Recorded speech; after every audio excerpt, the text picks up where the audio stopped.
पर चर्चा करिया करांगे। अज का जिहड़ा साडा मुद्दा है करोना वायरस। करोना वायरस नूं लैके जिहड़ी अफवाह फैलीआं ने ते बीमारी संबंधी होर जानकारियां नाल संबंधित असीं अज साडे नाल स्टूडियो 'च शामिल होए डॉक्टर गुरविंदर सिंह मान, जिन्हां नाल असीं सवाल जवाब करांगे भी ये बीमारी है की है ते जिहड़ियां अफवाहां फैलीआं ने इहदे 'च किन्नी क सच्चाई है। तो मालवा फटाफट के जिहड़े सारे दर्शकों को बेनती है कि जे तुहाडे जहन दे विच कोई भी सवाल है तो तुसीं कमेंट बॉक्स के विच ओह सानूं लिखो। सभ्यक भाषा की वरतों करनी है तो असीं तुहाडे हर एक सवाल का जवाब देंगे। हाँ जी डॉक्टर गुरविंदर मान जी, तुहाडा चैनल के उपर स्वागत है। डॉक्टर साहब, एक अजकल पिंडां दे विच मते पाए जा रहे हैं सेहत विभाग ते बेभरोसगी सिद्ध करदे आ भी असीं सेहत विभाग दे नाल तो संतुष्ट नहीं है। जे कोई साडे पिंड च करोना का मरीज आउंदा जां कोई लक्षण पाए जाते तो असीं उहदा इलाज अपने पੱਧਰ ते करांगे। जिहड़ी ये प्रचलन चल गया ये क्यों चलिया कि कितना खतरनाक है? सब तो पहला तो मैं सारे दर्शकों को प्यार भरी सत श्री अकाल कहना, परमात्मा मुझे अरदास करदा कि यह करोना की महामारी में तुसीं सारे सुरक्षित रहो, सेहतमंद रहो। सब तो वड्डी गल ये है जी, मैं तुहानूं एक अपील करनी चाहना, ये जिहड़ी बड़ा गलत प्रचलन चल रहा कि पिंडां दे विच मते पाए जा रहे हैं सरकारी हस्पतालों के खिलाफ, असीं इन्हां दे वर्करां नूं अंदर नहीं आउण देना, असीं टैसट नहीं कराने, असीं किसी नूं वड़ नहीं देना या पत्थर मारे जा रहे हैं। ये एक बहुत वड्डी जिहड़ी कह सकदे हो साजिश कही जा सकती है, जिन्हों असीं चाहे अनचाहे उन्होंने हवा दे रहे हैं। जदों भी किसी अफवाह साडे कोले आंदी है असीं उस नूं बिना सोचे समझे फॉरवर्ड कर दिंदे हैं। बड़िया गल्लां सुनने में आईयां, कुछ मेरे को पहुंचियां जी, वो गुरदे कढ़ लेंदे आ, वो ये कर लेंदे, वो कर लेंदे आ। सारे सरकारी हस्पतालों के विच किन्ने डैथ होंदियां ने एक्सीडेंट वालियां, किस तरह की डैथ होंदियां ने, सारा दे पोस्टमार्टम होंदे ने। की तुहानूं नहीं लगता कि उदों किते कट के किसी ने गुरदे नहीं बेचे होणगे? यह बिल्कुल गलत फहमी है। ये इस तरह दीयां अफवाहां तो बचो। किसी भी मरीज़ के अंग जब तक मरीज़ के जिउंदियां साह चलदियां, धड़कन चलदियां, अंदर खून की प्रवाह चलदियां, सर्कुलेशन के चलदियां उसनूं कढ़िया जाता है, उन्होंने फ्रीज करके लिजाया जाता है। थोड़ा जिहा समा साडे कोले हुंदा है, 1.5 ਤੋਂ 2 घंटे का समा हुंदा है, जिहदे विच उसनूं ट्रांसफर किया जाता है और ट्रांसफर करके अल्टीमेटली उस पेशेंट के जिहड़ा रेसिपिएंट है उसनूं लगाया जाता है। इस तरह का कुछ भी प्रचलन पॉसीबल नहीं है कि बंदा की डैथ हो गई है तो वो किसी गुरदे काम आ जाएंगे, वो कोई समान काम आ जाएगा। बिल्कुल लास्ट सिर्फ एक ही गल तुहानूं दस देवां, डैथ होने तो बाद सिर्फ कलियां अखां काम आउंदियां ने, पर जे मरीज़ किसी भी इन्फैक्शन तो पीड़ित है, ऐसे मरीज़ का, ऐसे डोनर का कुछ भी अंग काम नहीं आएगा। ये इन्हां अफवाहां के चक्कर में ना ही कोई तुहानूं बीमार करना चाहता है। सेहत विभाग के आपने कर्मचारी किन्ने बीमार हो रहे हैं, सरकारी हस्पतालों के डॉक्टर बीमार हो रहे हैं। खास तौर पर साडे एक अमृतसर के SMO डॉक्टर अरुण शर्मा जी आ, पिछे जे उन्होंने किन्ने वीडियो वायरल होया, उन्होंने डेथ हुई है। साडे अपने शहर के सरकारी हस्पताल के डॉक्टर साहब जिहड़े SMO साहब ने, उन्होंने इन्फैक्शन हुई है। ये बिल्कुल गलत फहमी प्लीज़ इसनूं दिमाग चों कढ़ देवो कि सरकारी हस्पतालों के डॉक्टर या उन्होंने वर्कर या सरकार वल्लों कोई साजिश फैलाई जा रही है। वाकई ये एक बड़ा डेडली वायरस है और इस वायरस का साडे कोले कोई तोड़ नहीं है। क्यों नहीं तोड़ हैगा? बिकॉज इस वायरस दियां घट्टो घट्ट 18-19 किस्मां ने जिहड़ियां बार बार रेप्लीकेट कर रही ने, बार बार वो अपनी म्यूटेशन कर रहा, बार बार अपने जीन्स नूं बदली कर रहा। ना तो इन्हां दे वायरस की वजह करके सानूं जिहड़े है वैक्सीन मिल रही है, ना इन्हां दा कोई ट्रीटमेंट मिल रहा। और इस वायरस की वजह के नाल शरीर के विच कोई शक नहीं, जो एक होर एक खबर आ रही है, इटली की सरकार ने, इटली के डॉक्टरों ने कोई नवा सिस्टम कढ़िया जी, इन्फैक्शन नहीं हैगी जी, ये खून के थक्के बने हुए हैं। बिल्कुल इस वायरस के नाल खून के थक्के बनते हैं, इस कोई शक नहीं है। पर वायरस तुहाडे लंग्स नूं, तुहाडे फेफड़ियां नूं बहुत बुरी तरह नाल नुकसान पहुँचाउंदा है। फेफड़े सख्त हो जाते हैं, बिल्कुल सुके चम की तरह, साह आउणा मरीज नूं बंद हो जाता है और मरीज़ की डेथ हो जाती है।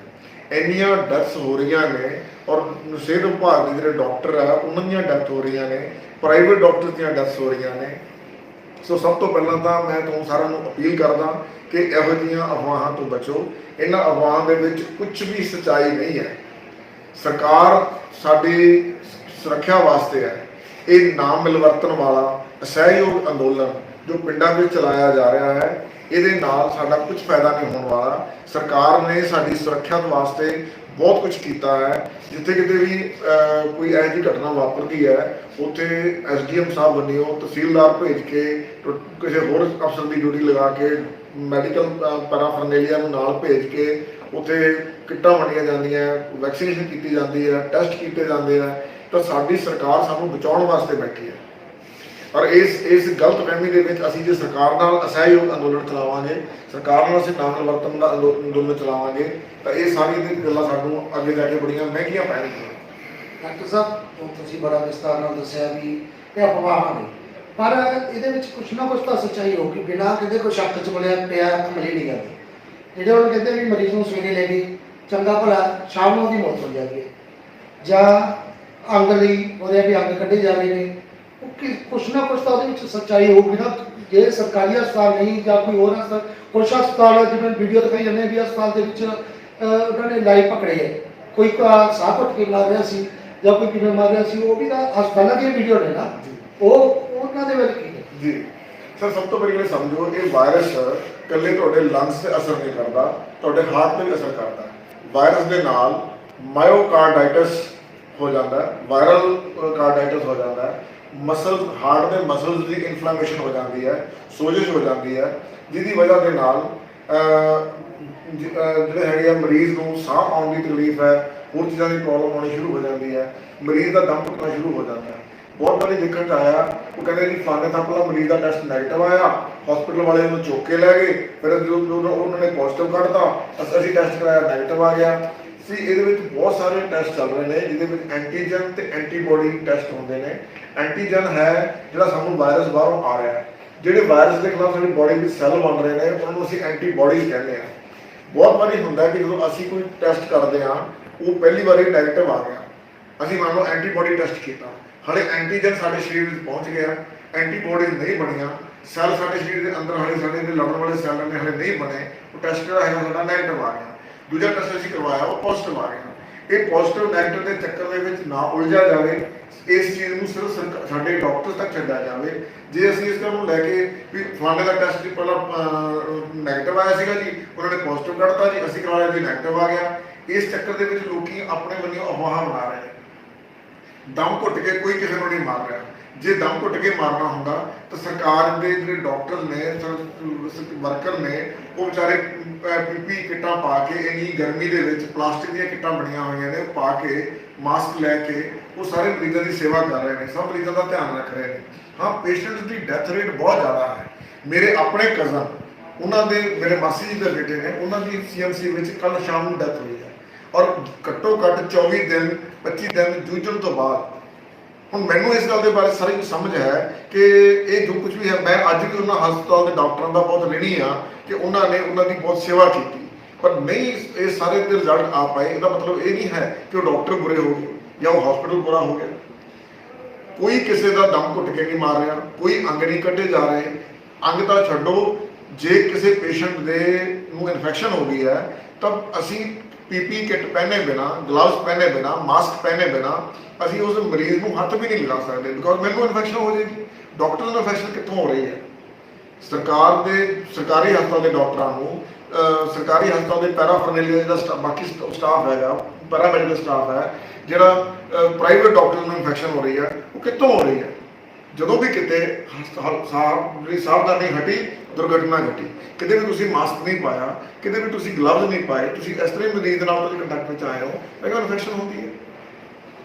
ਡਾਕਟਰ ਸਾਹਿਬ, ਜਿਹੜੇ ਤੁਸੀਂ ਗੱਲਾਂ ਦੱਸਿਆ ਬੜੀਆਂ ਕਾਬਲੇ ਤਾਰੀਫ ਹੈ, ਪਰ ਕਰੋਨਾ ਬਿਮਾਰੀ ਹੈ ਕੀ ਹੈ? ਪਹਿਲਾਂ ਮਾਰਚ ਦੇ ਵਿੱਚ ਜਦੋਂ ਇਹ ਆਇਆ, ਉਹ ਹਟਾਇਆ ਗਿਆ, ਕਰਫਿਊ ਲਗਾਇਆ ਗਿਆ, ਲੋਕਾਂ ਨੂੰ ਘਰੇ ਬੰਦ ਕਰਿਆ ਗਿਆ, ਉਦੋਂ ਮਰੀਜ਼ ਦੀ ਗਿਣਤੀ ਵੀ ਬਹੁਤ ਘੱਟ ਸੀ। ਪਰ ਹੁਣ ਰੋਜ਼ ਜਿਹੜੀਆਂ ਜਾਰੀ ਹੋ ਰਹੀਆਂ ਨੇ ਲਿਸਟਾਂ, ਉਹਦੇ ਵਿੱਚ ਮਰੀਜ਼ਾਂ ਦੀ ਗਿਣਤੀ ਦਿਨ ਬ ਦਿਨ ਵੱਧ ਰਹੀ ਹੈ, ਮੌਤਾਂ ਦੀ ਗਿਣਤੀ ਦਿਨ ਬ ਦਿਨ ਵੱਧ ਰਹੀ ਹੈ। ਪਹਿਲਾਂ ਸੀਗਾ ਵੀ ਸਾਹ ਬੰਦ ਹੋਊਗਾ, ਬੁਖਾਰ ਚੜੂਗਾ, ਹੁਣ ਕਈ ਪੋਜ਼ਿਟਿਵ ਦਿਖਾ ਰਹੇ ਨੇ ਵੀ ਪੋਜ਼ਿਟਿਵ ਹੈ, ਬਟ ਉਹਨੂੰ ਨਾ ਕੋਈ ਬੁਖਾਰ ਹੈ, ਨਾ ਉਹਨੂੰ ਕੋਈ ਸਾਹ ਦੀ ਤਕਲੀਫ ਹੈ, ਚੰਗਾ ਭਲਾ ਬੰਦਾ ਤੁਰਿਆ ਫਿਰਿਆ, ਉਸ ਦੀ ਵੀ ਰਿਪੋਰਟ ਪੋਜ਼ਿਟਿਵ ਆ ਰਹੀ ਹੈ। ਕੀ ਹੈ ਬਿਮਾਰੀ ਕੀ ਹੈ? ਤਾਂ ਸਭ ਤੋਂ ਪਹਿਲਾਂ ਗੱਲ ਸਮਝਣੀ ਪਏਗੀ, ਮੈਡੀਸਨ ਵਿਭਾਗ ਦੇ ਵਿੱਚ, ਤੇ ਮੈਡੀਸਨ ਡਿਪਾਰਟਮੈਂਟ, ਸਾਡੇ ਮੈਡੀਕਲ ਫੀਲਡ ਦੇ ਵਿੱਚ ਕਿਤੇ ਵੀ 2+2 4 ਨਹੀਂ ਹੁੰਦਾ। ਇਹ ਸਾਡੇ ਜਿਵੇਂ ਪਿੰਡਾਂ ਦੇ ਵਿੱਚ ਆਮ ਤੌਰ ਤੇ ਗੱਲਾਂ ਚੱਲਦੀਆਂ ਨੇ, ਉਹ ਸਾਡੀ ਮੈਡੀਸਨ ਦੇ ਵਿੱਚ ਜਾਂ ਮੈਡੀਕਲ ਫੀਲਡ ਦੇ ਵਿੱਚ ਚੱਲ ਰਹੀ ਪ੍ਰੋਬਲਮ ਨੂੰ ਆਮ ਕਿਸੇ ਟਰੈਕਟਰ ਦੇ ਇੰਜਨ ਨਾਲ ਜਾਂ ਮਿਸਤਰੀਆਂ ਦੇ ਕੀਤੇ ਹੋਏ ਕਾਰੋਬਾਰ ਨਾਲ ਤਸ਼ਬੀਹ ਦਿੰਦੇ ਆ। ਐਸਾ ਕੁਝ ਨਹੀਂ ਹੈ। ਮੈਡੀਸਨ ਦੇ ਵਿੱਚ ਕਦੇ ਵੀ 2+2 4 ਨਹੀਂ ਹੁੰਦਾ। ਵਾਇਰਸ ਹੈ, ਇਹ ਵਾਇਰਸ ਲੰਗਸ ਦੇ ਉੱਪਰ, ਜਿਗਰ ਦੇ ਉੱਪਰ, ਹਾਰਟ ਦੇ ਉੱਪਰ ਅਸਰ ਕਰ ਰਿਹਾ, ਖੂਨ ਦੇ ਥੱਕੇ ਬਣਾ ਰਿਹਾ। ਸਭ ਤੋਂ ਪਹਿਲਾਂ ਸਮਝੋ, ਇਸ ਵਾਇਰਸ ਦੀ ਵਜ੍ਹਾ ਨਾਲ ਸਾਡੇ ਸਰੀਰ ਦੇ ਵਿੱਚ ਐਂਟੀਬਾਡੀਜ਼ ਬਣਦੀਆਂ। ਐਂਟੀਬਾਡੀਜ਼ ਵਾਲੇ ਜਿਹੜੇ ਸੈੱਲ ਨੇ ਉਹ ਅੱਗੇ ਜਾ ਕੇ ਇਸ ਨੂੰ ਮੈਕਰੋਫੇਜ ਰਿਐਕਸ਼ਨ ਕਹਿੰਦੇ ਆ। ਮੈਕਰੋਫੇਜਸ ਦਾ ਰਿਐਕਸ਼ਨ ਹੁੰਦਾ, ਸਾਡੀ ਆਪ ਦੀ ਬੋਡੀ ਦੇ ਸੈੱਲ ਸਾਡੇ ਆਪਣੇ ਸੈੱਲਾਂ ਨੂੰ ਖਾਣਾ ਸ਼ੁਰੂ ਕਰ ਦਿੰਦੇ ਆ। ਬੋਡੀ ਆਪਣੇ ਖਿਲਾਫ ਹੀ ਐਕਸ਼ਨ ਚੱਲ ਪੈਂਦਾ। ਇਹ ਮੈਕਰੋਫੇਜ ਰਿਐਕਸ਼ਨ ਦਾ ਇੱਕ ਸਰੀਰ ਦੇ ਵਿੱਚ ਤੂਫਾਨ ਚੱਲ ਪੈਂਦਾ। ਜਿਹਦੇ ਸਰੀਰ ਦੇ ਅੰਦਰ ਇਹ ਤੂਫਾਨ ਸ਼ੁਰੂ ਹੋ ਗਿਆ, ਉਸ ਨੂੰ ਬਚਾਉਣਾ ਮੁਸ਼ਕਲ ਹੈ। ਔਰ ਜਿਨ੍ਹਾਂ ਨੂੰ ਮਰੀਜ਼ਾਂ ਨੂੰ ਸ਼ੂਗਰ ਦੀ ਸ਼ਿਕਾਇਤ ਹੈ, ਜਿਨ੍ਹਾਂ ਮਰੀਜ਼ਾਂ ਨੂੰ ਹਾਰਟ ਦੀ ਸ਼ਿਕਾਇਤ ਹੈ, ਜਿਨ੍ਹਾਂ ਮਰੀਜ਼ਾਂ ਨੂੰ ਫੇਫੜਿਆਂ ਦੀ ਕੋਈ ਪ੍ਰੋਬਲਮ ਚੱਲ ਰਹੀ ਹੈ, ਪੁਰਾਣੀ ਬਿਮਾਰੀ ਨਾਲ ਜੂਝ ਰਹੇ ਨੇ, ਉਹਨਾਂ ਦਾ ਬਚਣਾ ਬਿਲਕੁਲ ਨਾਮੁਮਕਿਨ ਹੋ ਜਾਂਦਾ। ਕੁਝ ਐਸੇ ਵੀ ਲੋਕ ਨੇ ਜਿਹੜੇ ਤੰਦਰੁਸਤ ਨੇ, ਤੁਰੇ ਫਿਰਦੇ ਨੇ, ਥੋੜੀ ਜਿਹੀ ਕਿਤੇ ਵਾਇਰਸ ਦੀ ਡੋਜ਼ ਉਹਨਾਂ ਦੇ ਅੰਦਰ ਗਈ, ਜਦ ਤੱਕ ਉਹ ਵਾਇਰਸ ਨੇ ਆਪਣਾ ਪੂਰਾ ਘਰ ਬਣਾਉਣਾ ਸ਼ੁਰੂ ਕੀਤਾ, ਤਦ ਤੱਕ ਉਹਨਾਂ ਦੀ ਬੋਡੀ ਦੇ ਸੈੱਲ ਵੀ ਤਿਆਰ ਹੋ ਗਏ, ਉਹਨਾਂ ਨੇ ਉਸ ਵਾਇਰਸ ਨੂੰ ਉੱਥੇ ਰੋਕ ਲਿਆ। ਅਸੀਂ ਇਹਨਾਂ ਲੋਕਾਂ ਨੂੰ ਕਹਿੰਦੇ ਨੇ ਏਸਿਮਟੋਮੈਟਿਕ, ਜਿਨ੍ਹਾਂ ਦੇ ਲੱਛਣ ਨਹੀਂ ਆਏ ਪਰ ਉਹ ਕੈਰੀਅਰ ਨੇ, ਉਹ ਅੱਗੇ ਇਨਫੈਕਸ਼ਨ ਕ੍ਰੀਏਟ ਕਰ ਰਹੇ ਨੇ। ਆਪਣੇ ਸਰੀਰ ਵਿੱਚ ਉਹਨਾਂ ਲੱਛਣ ਨਹੀਂ ਆਏ ਪਰ ਉਹਨਾਂ ਨੇ ਬਾਹਰ ਲੋਕਾਂ ਨੂੰ ਇਨਫੈਕਸ਼ਨ ਦਿੱਤੀ ਹੈ। ਜਿਵੇਂ ਅਸੀਂ ਬਹੁਤ ਵਾਰੀ ਗੱਲ ਕਰਦੇ ਹਾਂ ਕਿ ਸਾਡੇ ਜਿਹੜੇ ਆਮ ਪਬਲਿਕ ਹੈ, ਕਿਸੇ ਨੇ ਟੇਬਲ ਤੇ ਹੱਥ ਲਗਾਇਆ, ਕੁਰਸੀ ਤੇ ਹੱਥ ਲਗਾਇਆ, ਦਰਵਾਜ਼ੇ ਦੇ ਹੈਂਡਲ ਨੂੰ ਹੱਥ ਲਗਾਇਆ, ਉਤੋਂ ਦੂਜੇ ਬੰਦੇ ਨੇ ਹੱਥ ਲਗਾਇਆ, ਥੋੜੀ ਜਿਹੀ ਡੋਜ਼ ਵਾਇਰਸ ਦੀ ਮਿਲ ਚੁੱਕੀ ਹੈ, ਉਹਦੇ ਸਰੀਰ ਦੇ ਅੰਦਰ ਗਈ ਹੈ, ਉਹਦੇ ਨਾਲ ਉਸ ਨੂੰ ਇਨਫੈਕਸ਼ਨ ਹੋਈ ਹੈ। ਤੇ ਫਰਦਰ ਜਦ ਤੱਕ ਉਹਨੂੰ ਇਨਫੈਕਸ਼ਨ ਪ੍ਰੋਪਰ ਲੈਵਲ ਤੇ ਪਹੁੰਚੀ ਹੈ, ਤਦ ਤੱਕ ਸਰੀਰ ਦੇ ਸੈੱਲਾਂ ਦੀ ਫੌਜ ਤਿਆਰ ਹੋ ਗਈ ਹੈ, ਬਿਮਾਰੀ ਨੂੰ ਅਸੀਂ ਕਾਬੂ ਕਰ ਲਿਆ। ਮੈਡੀਕਲ ਫੀਲਡ 'ਚ ਕੰਮ ਕਰਨ ਵਾਲੇ ਵਰਕਰ, ਡਾਕਟਰ, ਸਟਾਫ ਨਰਸਾਂ, ਜਦੋਂ ਵੀ ਉਹ ਕਿਸੇ ਮਰੀਜ਼ ਦੇ ਕੰਟੈਕਟ ਵਿੱਚ ਆਉਂਦੇ ਆ ਤਾਂ ਉਹ ਕੋਈ ਮਾੜੇ ਮੋਟੇ ਕਿਸੇ ਹੈਂਡਲ ਤੋਂ ਜਾਂ ਕਿਸੇ ਮੇਜ਼ ਤੋਂ ਜਾਂ ਕੁਰਸੀ ਤੋਂ ਉਹਨਾਂ ਨੇ ਵਾਇਰਸ ਨਹੀਂ ਚੁੱਕਿਆ, ਸਿੱਧਾ ਹੀ ਸਾਹਾਂ ਤੋਂ ਸਾਹਾਂ ਤੱਕ ਵਾਇਰਸ ਪਹੁੰਚਿਆ। ਉਹਨਾਂ ਨੂੰ ਬਹੁਤ ਹਾਈ ਡੋਜ਼ ਦੀ ਵਾਇਰਸ ਦੀ ਮਿਲੀ ਹੈ। ਉਹਨਾਂ ਦੇ ਸਰੀਰ ਨੂੰ ਆਪਣੀ ਫੌਜ ਤਿਆਰ ਕਰਨ ਦਾ ਮੌਕਾ ਨਹੀਂ ਮਿਲਿਆ। ਤਾਂ ਉਹਨਾਂ ਦੀ ਤੁਸੀਂ ਦੇਖੋਗੇ ਆਮ ਜਨਰਲ ਪਬਲਿਕ ਦੇ ਵਿੱਚ ਜਿਹੜੀ ਡੈਥ ਰੇਟ ਹੈ 1 ਤੋਂ 1.5% ਹੈ। ਮਤਲਬ 100 ਦੇ ਮਗਰ 1 ਤੋਂ 1.5 ਬੰਦਾ, ਜੇ ਆਪਾਂ ਇਹਨੂੰ ਇੱਦਾਂ ਸਮਝੀਏ ਤਾਂ 1000 ਮਗਰ ਤੁਸੀਂ ਕਹਿ ਸਕਦੇ ਹੋ 10 ਤੋਂ 15 ਬੰਦੇ ਮਰਦੇ ਆ। ਪਰ ਮੈਡੀਕਲ ਫੀਲਡ 'ਚ ਕੰਮ ਕਰਨ ਵਾਲੇ ਸਿਹਤ ਕਾਮਿਆਂ ਵਿੱਚ 22-23% ਡੈਥ ਰੇਟ ਜਿਹੜਾ ਹੈਗਾ ਉਹ ਹੁਣ ਤੱਕ ਜਿਹੜਾ ਰਿਪੋਰਟ ਹੋ ਰਿਹਾ, ਬਿਕੋਜ਼ ਜਿਹੜੇ ਸਿਹਤ ਕਾਮੇ ਨੇ ਉਹ ਡਾਇਰੈਕਟ ਪੇਸ਼ੈਂਟ ਦੇ ਕੰਟੈਕਟ 'ਚ ਆ ਰਹੇ ਨੇ। ਤੁਸੀਂ ਕਿਹਾ ਵੀ ਇੱਕ ਦੂਜੇ ਦੇ ਸੰਪਰਕ ਦੇ ਵਿੱਚ ਆਉਣ ਨਾਲ ਕਰੋਨਾ ਲੱਗਦਾ, ਪਰ ਕਈ ਵੀ ਦੇਖਣ ਆਏ ਆ ਕੇਸ ਦੇਖਣ ਨੂੰ ਮਿਲਿਆ ਵੀ ਇੱਕ ਘਰ ਦੇ ਵਿੱਚ 5 ਜੀ ਨੇ, ਇੱਕ ਜੀ ਨੂੰ ਕਰੋਨਾ ਆ ਰਿਹਾ, ਰਹਿ ਇਕੱਠੇ ਰਹੇ ਆ, ਪਰ 4 ਜੀ ਨੂੰ ਨਹੀਂ ਆ ਰਿਹਾ, ਜਾਂ ਮਾਂ ਨੂੰ ਆ ਰਿਹਾ ਬੱਚੇ ਨੂੰ ਨਹੀਂ ਆ ਰਿਹਾ, ਬੱਚਿਆਂ ਨੂੰ ਆ ਰਿਹਾ ਮਾਂ ਨੂੰ ਨਹੀਂ, ਜਦ ਕਿ ਉਹ ਇਕੱਠੇ ਰਹਿ ਰਹੇ ਇਕੱਠੇ। ਇਸ ਤਰ੍ਹਾਂ ਕਿਉਂ ਆ ਵੀ ਕਹਿੰਦੇ ਬਾਹਰ ਜਾ ਕੇ ਤਾਂ ਇੱਕ ਦੂਜੇ ਦੇ ਵਿੱਚ ਜਨਮ ਲੈਂਦੇ ਆ, ਪਰਿਵਾਰ ਦੇ ਵਿੱਚ ਕਿਉਂ ਨਹੀਂ ਹੋ ਰਿਹਾ? ਪਰ ਮੈਂ ਉਹੀ ਗੱਲ ਕਹਿ ਰਿਹਾ ਨਾ, ਜਿਵੇਂ ਇੱਕ ਸਾਡੇ ਪਰਿਵਾਰ ਦੇ ਵਿੱਚ ਕਿਸੇ ਇੱਕ ਬੰਦੇ ਨੂੰ ਜ਼ੁਕਾਮ ਲੱਗ ਗਿਆ, ਤਾਂ ਹੁਣ ਇਹ ਉਹ ਵਾਇਰਸ ਹੈ ਜ਼ੁਕਾਮ, ਉਹਦੇ ਨਾਲ ਕੋਲਡ ਦਾ ਵਾਇਰਸ ਹੈਗਾ, ਉਸਨੇ ਇੱਕ ਬੰਦੇ ਨੂੰ ਜ਼ੁਕਾਮ ਲੱਗਿਆ ਹੋਇਆ, ਹੋ ਸਕਦਾ ਉਹਦੇ ਤੋਂ ਕਿਸੇ ਹੋਰ ਦੇ ਪਰਿਵਾਰ ਦੇ ਮੈਂਬਰ ਨੂੰ ਲੱਗ ਜਾਵੇ ਤੇ ਹੋ ਸਕਦਾ ਨਾ ਲੱਗੇ।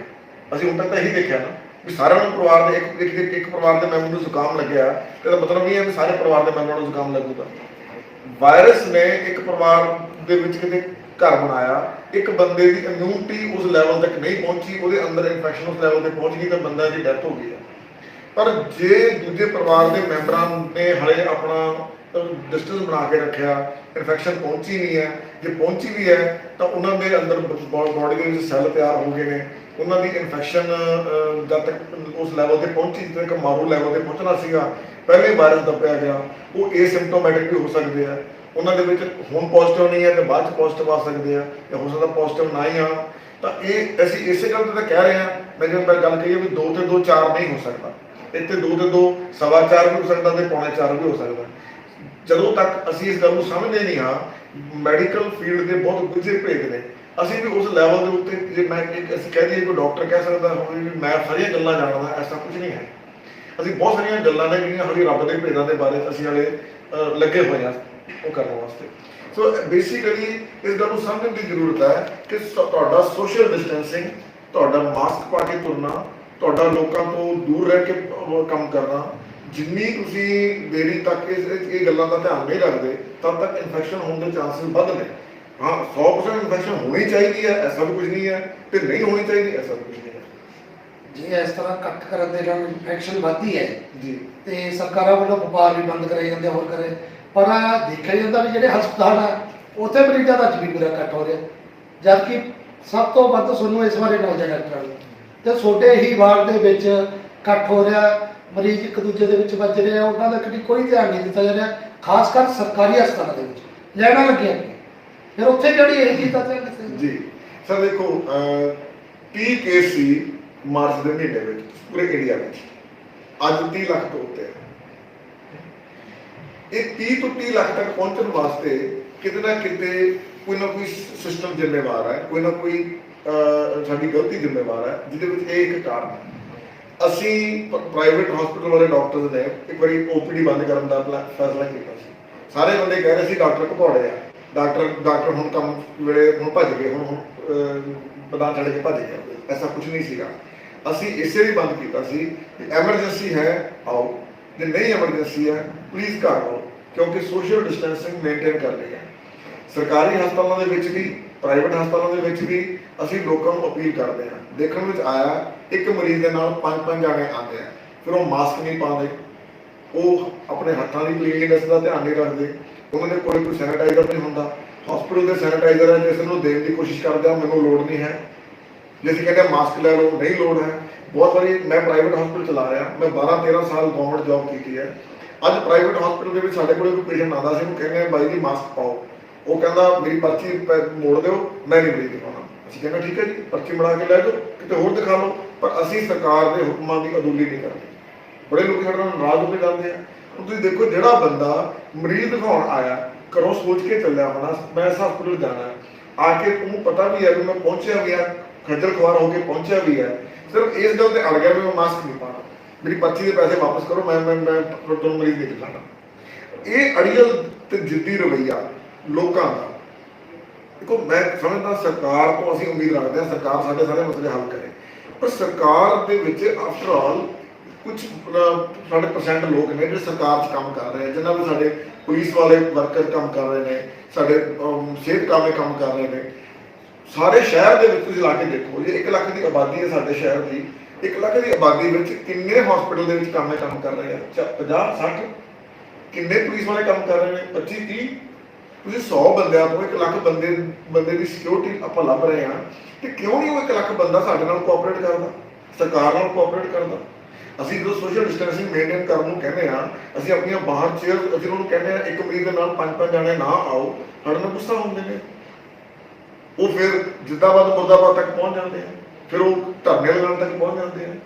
ਤਾਂ ਮੇਰੀ ਸਾਰਿਆਂ ਨੂੰ ਅਪੀਲ ਹੈ, ਇਸ ਨੂੰ ਮੈਂ ਮੰਨਦਾ ਸਰਕਾਰ ਦਾ ਵੀ ਫਰਜ਼ ਬਣਦਾ। ਜਿਹੜੀ ਸਰਕਾਰ ਵੱਲੋਂ ਐਫਰਟ ਜਾਰੀ ਹੈ, ਪਰ ਲੋਕਾਂ ਦੇ ਦਿਮਾਗ 'ਚ ਅੱਜ ਇਹ ਹੈ ਵੀ ਸਰਕਾਰ ਵੱਲੋਂ ਸਿਰਫ ਇਹ ਐਫਰਟ ਜਾਰੀ ਹੈ ਵੀ ਵੱਧ ਤੋਂ ਵੱਧ ਪੋਜ਼ਿਟਿਵ ਕੇਸ ਕੱਢੇ ਜਾਣ, ਕਿਉਂਕਿ ਸੁਣਿਆ ਹੈ ਵੀ ਉਹਨਾਂ ਸੈਂਟਰ ਦੇ ਵਿੱਚੋਂ ਫੰਡ ਆ ਰਿਹਾ 3.5 ਲੱਖ ਰੁਪਏ ਪਰ ਮਰੀਜ਼ ਨੂੰ ਮਿਲ ਰਿਹਾ।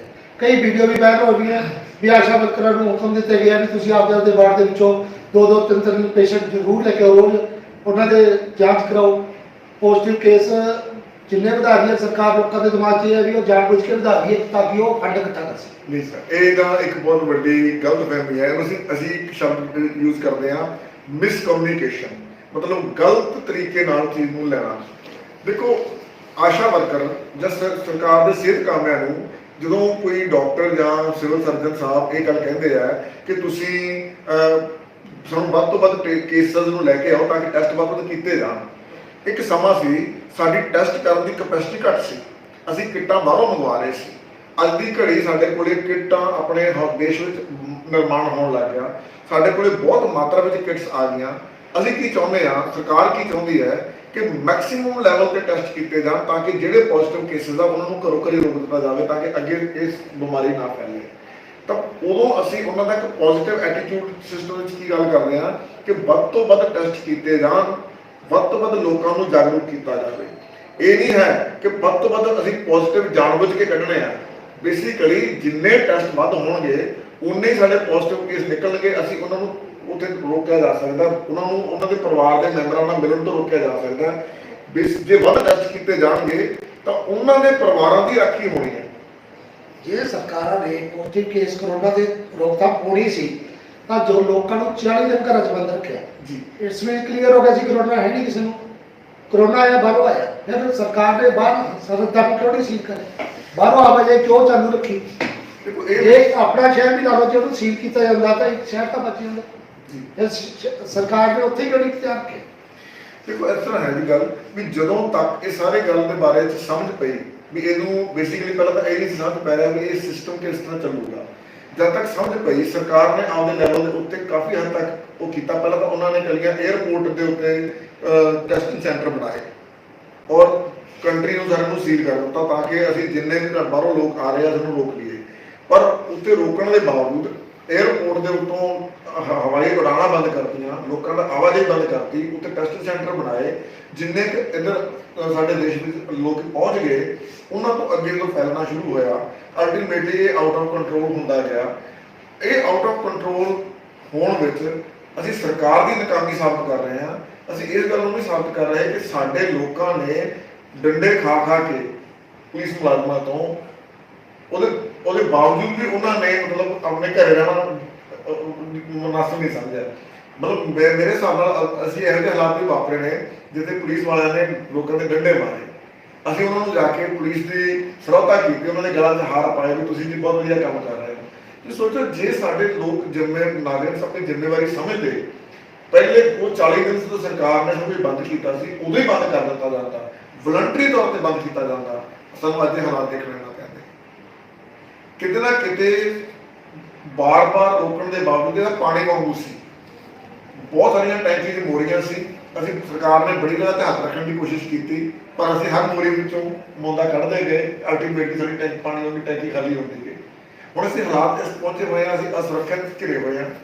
ਸਾਡੇ ਪਿੰਡਾਂ ਵਿੱਚ ਜਿਹੜਾ ਹੈਗਾ ਹਰ ਜਗ੍ਹਾ ਪਿੰਡ ਪਿੰਡ ਘਰ ਘਰ ਇਹ ਬਿਮਾਰੀ ਪਹੁੰਚ ਚੁੱਕੀ ਹੈ ਔਰ ਪੰਜਾਬ ਦੇ ਵਿੱਚ ਡੈਥ ਰੇਟ ਇਸ ਹੱਦ ਤੱਕ ਪਹੁੰਚ ਗਿਆ ਕਿ ਡੇਲੀ ਦੀਆਂ 100 ਡੈਥਸ ਦੇ ਕਰੀਬ ਅਸੀਂ ਪਹੁੰਚ ਗਏ। 100 ਡੈਥ ਡੇਲੀ ਹੋ ਰਹੀਆਂ।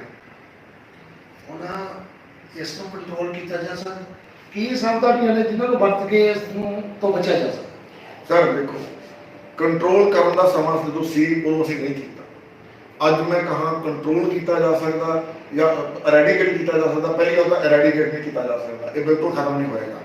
ਇਹਨੂੰ ਕੰਟਰੋਲ ਕਰਨਾ ਚਾਹੁੰਦੇ ਹਾਂ ਅਸੀਂ। ਉਸ ਕੰਟਰੋਲ ਕਰਨ ਦੀ ਖਾਤਰ ਜੋ ਹੁਣ ਵੀ ਸਰਕਾਰ ਵੱਲੋਂ ਤਾਮਝਾਮ ਕੀਤਾ ਜਾ ਰਿਹਾ ਉਹ ਸਭ ਕੰਟਰੋਲ ਕਰਨ ਦੀ ਖਾਤਰ ਹੈ। ਉਹਨਾਂ ਨੂੰ ਸੋਸ਼ਲ ਡਿਸਟੈਂਸਿੰਗ ਮੇਨਟੇਨ ਕਰਨ ਲਈ ਕਿਹਾ ਜਾ ਰਿਹਾ, ਉਹਨਾਂ ਨੂੰ ਮਾਸਕ ਬੰਨ੍ਹਣ ਲਈ ਕਿਹਾ ਜਾ ਰਿਹਾ। ਜੇ ਕੋਈ ਬੰਦਾ ਪੋਜ਼ਿਟਿਵ ਆਉਂਦਾ ਉਹਨੂੰ ਘਰ 'ਚ ਰਹਿਣ ਲਈ ਕਿਹਾ ਜਾ ਰਿਹਾ। ਜੇ ਕੋਈ ਬੰਦਾ ਪੋਜ਼ਿਟਿਵ ਆਉਂਦਾ ਤਾਂ ਉਹਦੇ ਸਾਹ ਉਖੜਨ ਲੱਗ ਗਿਆ ਉਹਨੂੰ ਲੈਵਲ 1 ਦੇ ਹਸਪੀਟਲ ਵਿੱਚ ਭੇਜਿਆ ਜਾਂਦਾ। ਫਿਰ ਜੇ ਉਹਨੂੰ ਸਾਹ ਫਿਰ ਵੀ ਨਹੀਂ ਆ ਰਿਹਾ ਤਾਂ ਲੈਵਲ 2 ਦੇ ਹਸਪੀਟਲ ਭੇਜਿਆ ਜਾਂਦਾ। ਜੇ ਉਸ ਤੋਂ ਬਾਅਦ ਉਹਨੂੰ ਵੈਂਟੀਲੇਟਰ ਦੀ ਲੋੜ ਹੈ ਤਾਂ ਲੈਵਲ 3 ਦੇ ਹਸਪੀਟਲ ਭੇਜਿਆ ਜਾਂਦਾ। ਅਸੀਂ ਪਰਿਵਾਰ ਦੇ ਬਾਕੀ ਜਿਹੜੇ ਬੰਦੇ ਦੇ ਘਰ 'ਚ ਇੱਕ ਬੰਦਾ ਪੋਜ਼ਿਟਿਵ ਆ ਗਿਆ, ਬਾਕੀ ਪਰਿਵਾਰ ਦੇ ਮੈਂਬਰ ਦਾ ਟੈਸਟ ਕੀਤਾ ਜਾਂਦਾ। ਇਹ ਸਾਰਾ ਕੁਝ ਕੰਟਰੋਲ ਕਰਨ ਲਈ ਹੀ ਸਰਕਾਰ ਆਪਣਾ ਜ਼ੋਰ ਲਾ ਰਹੀ ਹੈ। ਪਰ ਸਰ ਇੱਕ ਗੱਲ ਸਮਝਣ ਦੀ ਜ਼ਰੂਰਤ ਹੈ, ਹੁਣ ਹਾਲਾਤ ਇਹ ਬਣ ਚੁੱਕੇ ਨੇ, ਸਾਨੂੰ ਇਸ ਬਿਮਾਰੀ ਨਾਲ ਰਹਿਣਾ ਸਿੱਖਣਾ ਪਏਗਾ। ਇਹ ਬਿਮਾਰੀ ਸਾਡੇ ਸਮਾਜ ਵਿੱਚ ਇੱਕ ਤਰ੍ਹਾਂ ਨਾਲ ਇਹੀ ਚੱਲਣੀ ਹੈ। ਇਹ 4 ਮਹੀਨੇ 6 ਮਹੀਨੇ ਸਾਲ ਪਤਾ ਨਹੀਂ ਕਦ ਤੱਕ ਚੱਲਣੀ ਹੈ। ਹੋ ਸਕਦਾ ਸਦਾ ਲਈ ਰਵੇ, ਹੋ ਸਕਦਾ ਇਹ ਪੁਰਾਣੀਆਂ ਜਿਹੜੇ ਉਹ ਪਲੇਗ ਦੀਆਂ ਬਿਮਾਰੀਆਂ ਵਾਂਗੂ 2 ਸਾਲਾਂ ਨੂੰ 3 ਸਾਲਾਂ ਨੂੰ ਬਿਲਕੁਲ ਖਤਮ ਹੋ ਜਾਏ। ਇਹ ਫਿਊਚਰ ਬਾਰੇ ਕਹਿਣਾ ਬਹੁਤ ਔਖਾ, ਇਹ ਪਰਮਾਤਮਾ ਹੀ ਜਾਣਦਾ ਇਹਦੇ ਬਾਰੇ ਵਿੱਚ। ਪਰ ਮੈਂ ਤੁਹਾਨੂੰ ਕੁਝ ਗੱਲਾਂ ਕਹਿਣੀਆਂ ਚਾਹੁੰਦਾ, ਉਹ ਇਹ ਹੈ, ਹੁਣ ਜਿਵੇਂ ਤੁਸੀਂ ਮੈਨੂੰ ਸਵਾਲ ਕਰ ਸਕਦੇ ਹੋ ਵੀ ਸਰਕਾਰ ਨੇ ਉਦੋਂ ਬੰਦ ਕੀਤਾ ਤਾਂ ਹੁਣ ਕਿਉਂ ਨਹੀਂ ਬੰਦ ਕੀਤਾ। ਜਿੰਨੀ ਸਿਹਤ ਜ਼ਰੂਰੀ ਹੈ ਉਨੀ ਇਕਨੋਮੀ ਜ਼ਰੂਰੀ ਹੈ।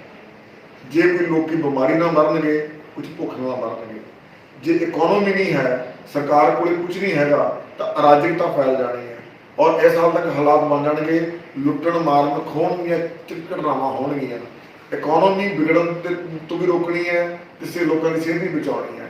ਇੱਕ ਬੈਲੈਂਸ ਬਣਾ ਕੇ ਚੱਲਣਾ ਹੈ। ਇਸ ਬੈਲੈਂਸ ਬਣਾਉਣ ਵਾਸਤੇ ਮੇਰੀ ਸਾਰਿਆਂ ਨੂੰ ਅਪੀਲ ਹੈ, ਤੁਸੀਂ ਸਰਕਾਰ ਨਾਲ ਕੋਆਪਰੇਟ ਕਰੋ।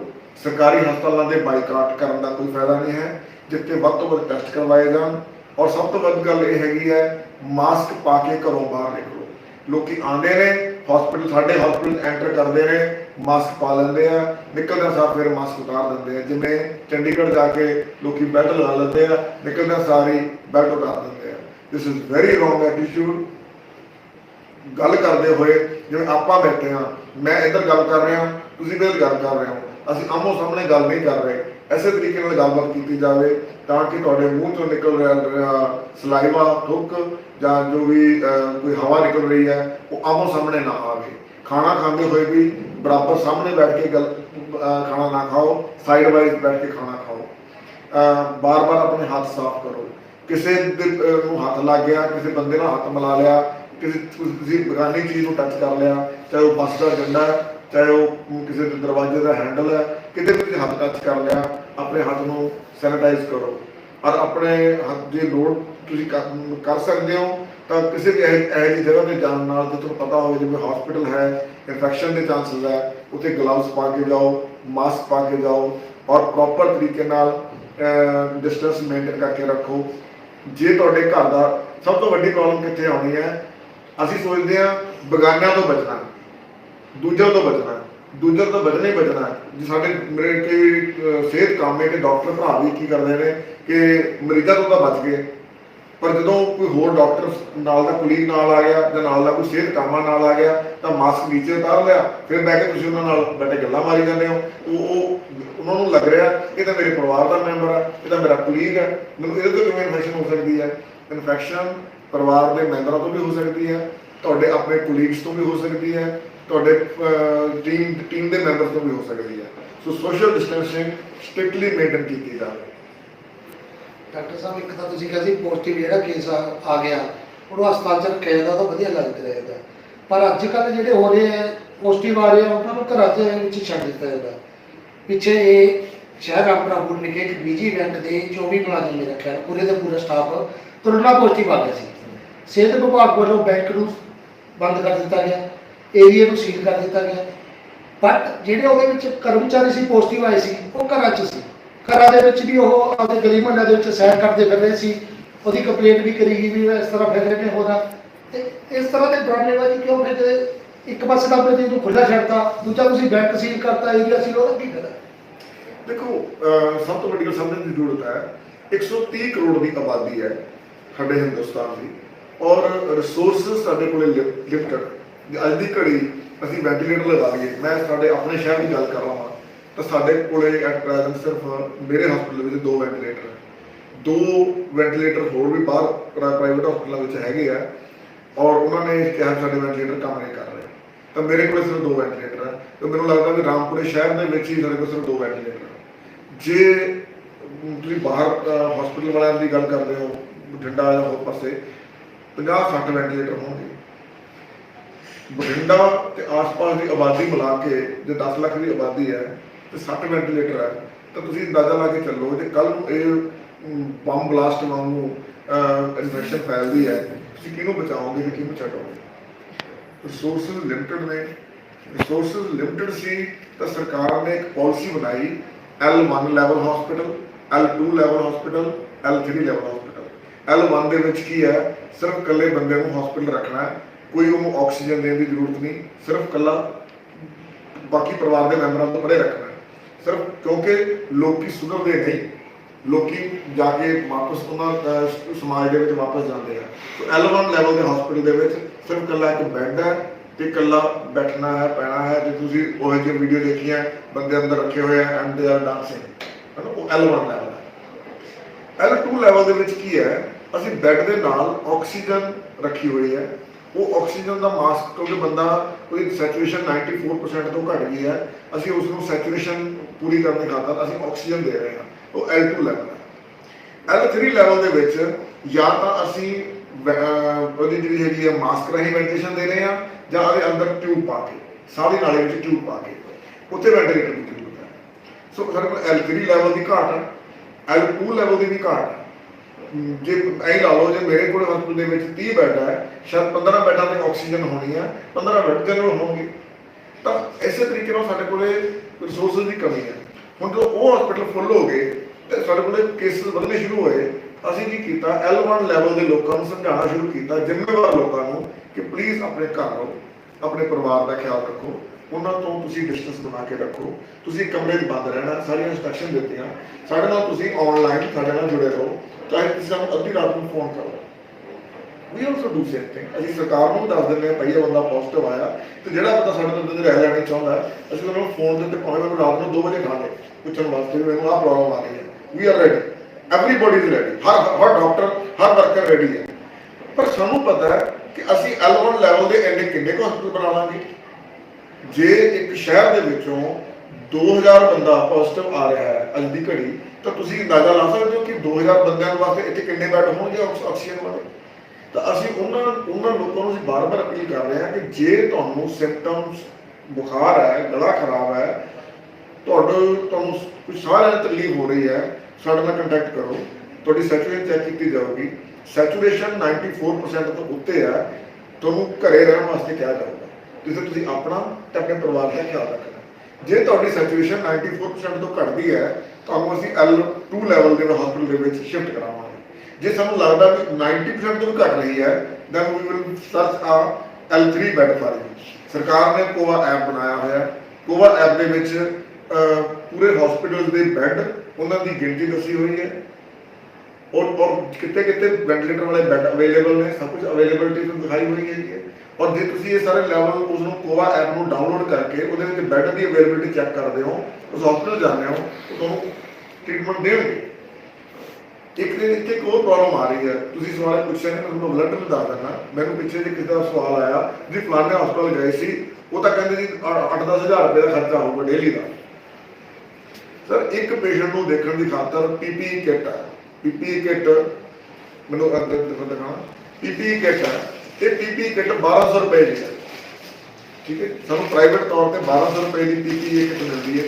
This is the PPE kit. ਇਹ PPE ਕਿੱਟ ਬਿਲਕੁਲ ਇਸ ਤਰ੍ਹਾਂ ਦੀ ਹੈਗੀ ਹੈ, ਇਹ ਉੱਪਰੋਂ ਥੱਲੇ ਤੱਕ 에ਅਰ ਟਾਈਟ ਹੈ, ਔਰ ਉੱਪਰ ਦੇ ਕੈਪ ਹੈ, ਵਿੱਚ ਇਹਦੇ ਮਾਸਕ ਹੈ, ਔਰ ਗਲਵਜ਼ ਨੇ, ਸਭ ਕੁਝ ਹੈ।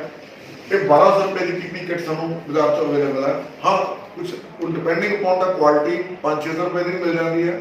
ਪਰ ਜੇ ਤੁਸੀਂ ਬਿਲਕੁਲ ਗੁੱਡ ਕੁਆਲਿਟੀ ਦੀ PPE ਕਿੱਟ ਲੈਣੀ ਹੈ, ਜਿਹੜੀ 3M ਦੀ ਹੋਵੇ, GMP ਸਰਟੀਫਾਈਡ ਹੋਵੇ, ਉਹ PPE ਕਿੱਟ 1100-1200 ਰੁਪਏ ਦੀ ਹੈ। ਇੱਕ ਵਰਕਰ ਦੇ PPE ਕਿੱਟ ਪਾ ਕੇ ਜਾਂਦਾ ਹੈ, ਔਰ ਵੱਧ ਤੋਂ ਵੱਧ 2.5-3 ਘੰਟੇ ਕੱਟੂਗਾ, ਕਿਉਂਕਿ ਪਲਾਸਟਿਕ ਦੀ PPE ਕਿੱਟ ਹੈ, ਉਹਦੇ ਵਿੱਚ ਸਾਹ ਲੈਣਾ ਔਖਾ, ਔਰ ਉਹਦੇ ਵਿੱਚ ਬੰਦੇ ਨੇ ਪਾਣੀ ਵੀ ਪੀਣਾ, ਵਾਸ਼ਰੂਮ ਵੀ ਜਾਣਾ, ਤਾਂ 2.5-3 ਘੰਟਿਆਂ ਬਾਅਦ PPE ਕਿੱਟ ਉਹ ਜਦੋਂ ਤੁਸੀਂ ਲਾ ਦਿੱਤੀ, ਉਹਦਾ ਬਾਹਰਲਾ ਪਾਸਾ ਸਾਰਾ ਇਨਫੈਕਟਡ ਹੈ। ਜੋ ਇਨਫੈਕਟਡ ਹੈ ਤਾਂ it will go to the dustbin.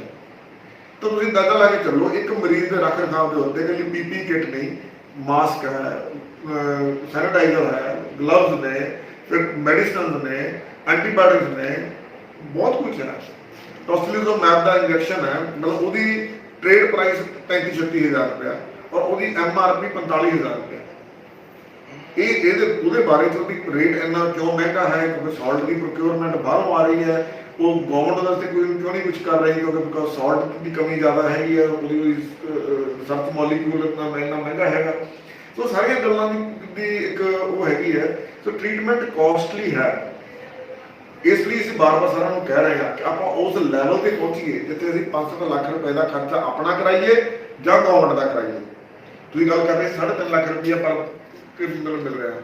ਪਹਿਲਾਂ ਤਾਂ ਮੈਨੂੰ ਇਹ ਨਹੀਂ ਪਤਾ ਹੈਗਾ ਕਿ ਵਾਕਈ ਸੈਂਟਰ ਨੇ ਕੋਈ ਪੈਸਾ ਦਿੱਤਾ ਪੰਜਾਬ ਸਰਕਾਰ ਨੂੰ ਕਿ ਨਹੀਂ ਦਿੱਤਾ।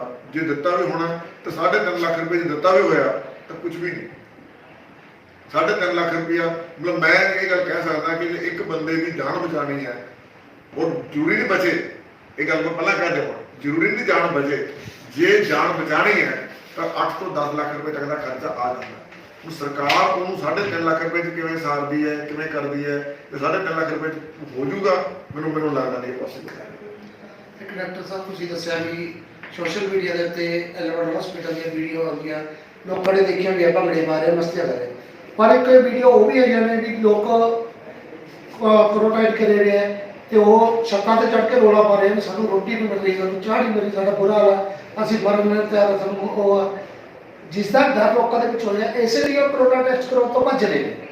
ਵੀ ਸਰਕਾਰ ਵੱਲੋਂ ਵੀ ਕਿਤੇ ਨਾ ਕਿਤੇ ਜਾਗਰੂਕਤਾ ਦੀ ਜਾਂ ਪ੍ਰਬੰਧਾਂ ਦੀ ਘਾਟ ਹੈ। ਸਰ ਪ੍ਰਬੰਧਾਂ ਦੀ ਘਾਟ ਨਹੀਂ ਮੈਂ ਕਹਿ ਸਕਦਾ, ਇਹ ਹੋ ਸਕਦਾ ਕਿਤੇ ਨਾ ਕਿਤੇ ਕਿਸੇ ਇੱਕ ਲੈਵਲ ਦੇ ਉੱਤੇ ਕੋਈ ਆਰਗੇਨਾਈਜੇਸ਼ਨ ਜਿਹੜੇ ਆਰਗੇਨਾਈਜ਼ ਕਰ ਰਹੇ ਸੀਗੇ ਉਹਨਾਂ ਤੋਂ ਕੋਈ ਕਮੀ ਪੇਸ਼ੀ ਥੋੜੀ ਬਹੁਤ ਰਹਿ ਗਈ ਹੋਵੇ। ਪਰ ਮੈਂ ਇਹ ਗੱਲ ਸਮਝਦਾ ਕਿ ਚੰਗੇ ਕੰਮ ਦੀ ਤਾਰੀਫ ਲੋਕੀ ਨਹੀਂ ਕਰਦੇ, ਔਰ ਜੇ ਇੱਕ ਹਲਕੀ ਜਿਹੀ ਵੀ ਕੋਈ ਘਟਨਾ ਐਸੀ ਵਾਪਰ ਜਾਂਦੀ ਹੈ ਜਿਹੜੀ ਕਿ ਉਹਨਾਂ ਨੂੰ ਲੱਗਦਾ ਵੀ ਅਸੀਂ ਇਹਦਾ ਫਾਇਦਾ ਉਠਾ ਸਕਦੇ ਹਾਂ, ਉਹਦੀ ਹਾਈਲਾਈਟ ਜ਼ਿਆਦਾ ਕਰਦੇ ਆ।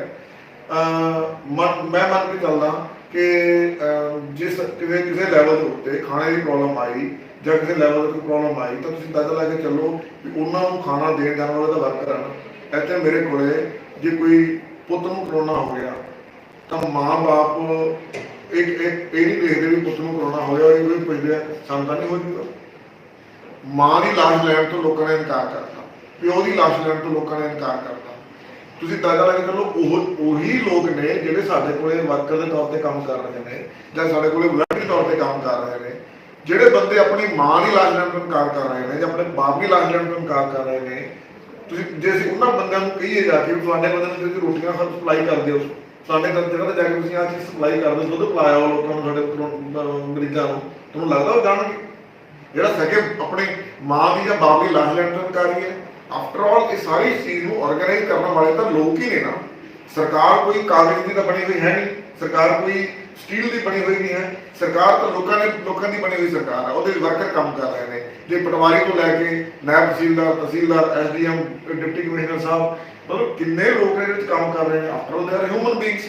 ਉਹਨਾਂ ਦੇ ਵਿੱਚੋਂ ਕਈ ਲੋਕ ਚੰਗੇ ਵੀ ਨੇ, ਕਈ ਲੋਕ ਇਹੋ ਜਿਹੇ ਨੇ ਜਿਹੜੇ ਜਾਨ ਦੁੱਖ ਵਿੱਚ ਪਾ ਕੇ, ਜਿਵੇਂ ਦਿੱਲੀ ਦੇ ਵਿੱਚ ਸਰਦਾਰ ਜੀ ਜਿਹੜੇ ਸੀਗੇ ਜਿਹੜੇ ਲੋਕਾਂ ਦੀ ਸੰਸਕਾਰ ਕਰਦੇ ਰਹੇ ਨੇ, ਬਗਾਨਾ ਦਾ ਸੰਸਕਾਰ ਵੀ ਕਰਦੇ ਰਹੇ ਨੇ, ਤੇ ਕੁਝ ਐਸੇ ਵੀ ਨੇ ਜਿਹੜੇ ਆਪਣੀ ਮਾਂ ਦੀ ਲਾਸ਼ ਲੈਣ ਤੋਂ ਇਨਕਾਰ ਕਰ ਦਿੰਦੇ ਨੇ। ਸੋ ਅਲਟੀਮੇਟਲੀ ਮੈਂ ਸਮਝਦਾ ਕਿ ਛੋਟੀ ਜਿਹੀ ਗੱਲ ਨੂੰ ਹਾਈਲਾਈਟ ਕਰਕੇ, ਸਰਕਾਰ ਦੀ ਬਦਨਾਮੀ ਕਰਕੇ ਸਾਨੂੰ ਮਿਲਣ ਵਾਲਾ ਕੁਝ ਨਹੀਂ ਹੈ। ਅਸੀਂ ਇਹ ਸਮਝ ਲਓ ਵੀ ਜੇ ਮੈਨੂੰ ਮੇਰੀ ਮਾਂ ਰੋਟੀ ਦੇਣ 'ਚ ਲੇਟ ਹੋ ਗਈ ਹੋਵੇ ਤੇ ਮੈਂ ਮਾਂ ਨੂੰ ਉੱਠੇ ਚੜ੍ਹ ਕੇ ਮਾਂ ਨੂੰ ਗਾਲਾਂ ਕੱਢ ਦੇਵਾਂ ਤਾਂ ਮੈਨੂੰ ਲੱਗਦਾ ਵੀ ਉਹਦੇ ਨਾਲ ਮੇਰਾ ਕੋਈ ਫਾਇਦਾ ਨਹੀਂ ਹੋਣ ਵਾਲਾ। ਡਾਕਟਰ ਸਾਹਿਬ ਤੁਸੀਂ ਕਿਹਾ ਸੀ ਮਾਸਕ ਬਹੁਤ ਜ਼ਰੂਰੀ ਹੈ, ਪਰ ਲੋਕ ਇਸ ਦੀ ਵਰਤੋਂ ਘੱਟ ਕਰਦੇ, ਪੁਲਿਸ ਤੋਂ ਡਰਦੇ ਹੀ ਲੈਂਦੇ ਬਸ। ਤੇ ਬਾਕੀ ਹੀ ਇਹ ਸੱਚਾਈ ਹੈ ਵੀ ਲੋਕ ਪੁਲਿਸ ਨਾਕੇ ਨੂੰ ਦੇਖ ਕੇ ਮਾਸਕ ਦੀ ਵਰਤੋਂ ਕਰਦੇ ਆ। ਕਾਰਨ ਇਹ ਹੈ ਵੀ ਲੋਕਾਂ ਨੂੰ ਮਾਸਕ ਬਾਰੇ ਜਾਣਕਾਰੀ ਸਰਕਾਰ ਵੱਲੋਂ ਪੁਲਿਸ ਮਹਿਕਮੇ ਨੂੰ ਹਦਾਇਤਾਂ ਦੇ ਕੇ ਚਲਾਨ ਕਟਵਾਏ ਗਏ, ਬਟ ਚਲਾਨ ਤਾਂ ਕੱਟਿਆ ਜਾਂਦਾ ਪਰ ਮਾਸਕ ਫੇਰ ਵੀ ਨਹੀਂ ਉਹਨਾਂ ਨੂੰ ਦਿੱਤਾ ਜਾਂਦਾ। ਨਾ ਹੀ ਲੋਕਾਂ ਨੂੰ ਲੈਣਾ ਆਉਂਦਾ, ਨਾ ਪਾਉਣਾ ਆਉਂਦਾ। ਇੱਕ ਮਾਸਕ ਨੂੰ ਮਹੀਨਾ ਵਰਤੀ ਜਾਂਦੇ ਨੇ, ਨਾ ਹੀ ਉਹਨੂੰ ਪੁੱਟ ਸਿੱਧ ਦਾ ਪਤਾ।